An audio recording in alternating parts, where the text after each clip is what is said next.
Halo warga sekalian, selamat datang di laporan khusus. Kali ini kita bakal membedah sesuatu yang sangat krusial terkait transformasi struktural di negara kita, lahirnya Provinsi Papua Tengah.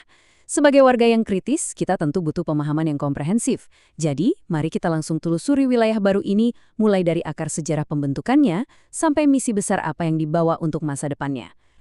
Di laporan hari ini, kita punya 4 fokus utama. Pertama, sejarah lahirnya Papua Tengah. Kedua, geografi pegunungan dan kekayaan budayanya.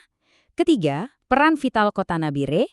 Dan terakhir, misi strategis pemerataan pembangunan. Oke, kita langsung masuk ke bagian pertama, lahirnya Papua Tengah. Tahun 2022. Ya, baru banget kan? Di tahun inilah Provinsi Papua Tengah resmi dimekarkan. Jadi, kita tuh tidak lagi membahas sejarah dari masa lalu, tapi sejarah yang benar-benar sedang ditulis hari ini. Langkah pemisahan wilayah dari provinsi induknya ini menghadirkan sebuah restrukturisasi pemerintahan yang amat segar. Ini adalah sebuah tonggak pencapaian nasional yang sangat krusial untuk kita catat bersama. Nah, dari sejarah lahirnya, kita geser ke bagian kedua untuk melihat langsung kondisi nyata di lapangan, geografi pegunungan, dan kekayaan budaya. Kalau kalian lihat langsung ke sana, kondisi geografis Papua Tengah ini sangat didominasi oleh dataran tinggi dan lembah yang luar biasa curam.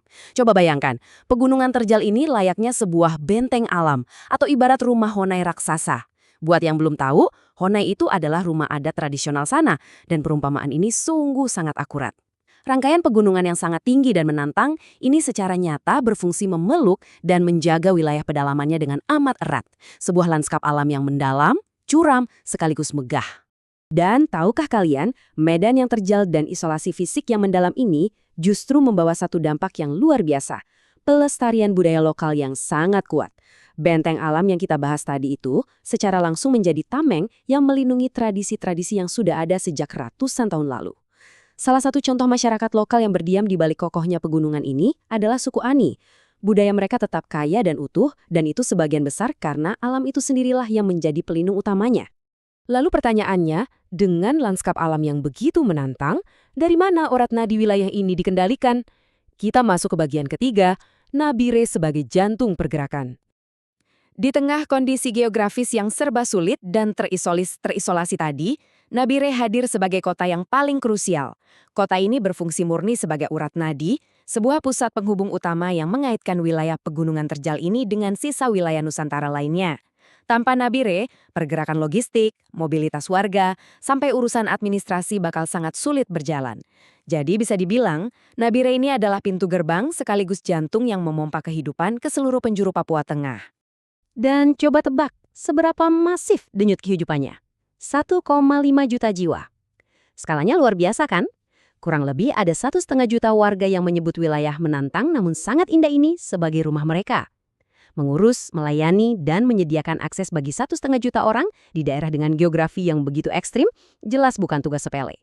Data populasi ini memberi kita perspektif yang sangat jelas, betapa besarnya tanggung jawab di balik benteng alam tadi. Hal ini tentu membawa kita pada satu pertanyaan mendasar, kenapa pemekaran administratif ini pada akhirnya mutlak harus dilakukan? Mari kita buka bagian keempat kita, misi strategis pemerataan pembangunan.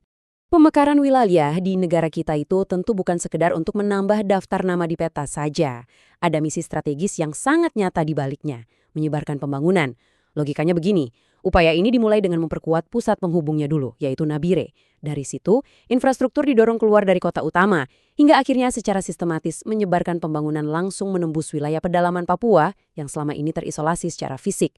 Ini benar-benar jalan panjang menuju keadilan infrastruktur. Sebagai penutup laporan khusus kita, ada satu pertanyaan besar untuk kita renungkan bersama.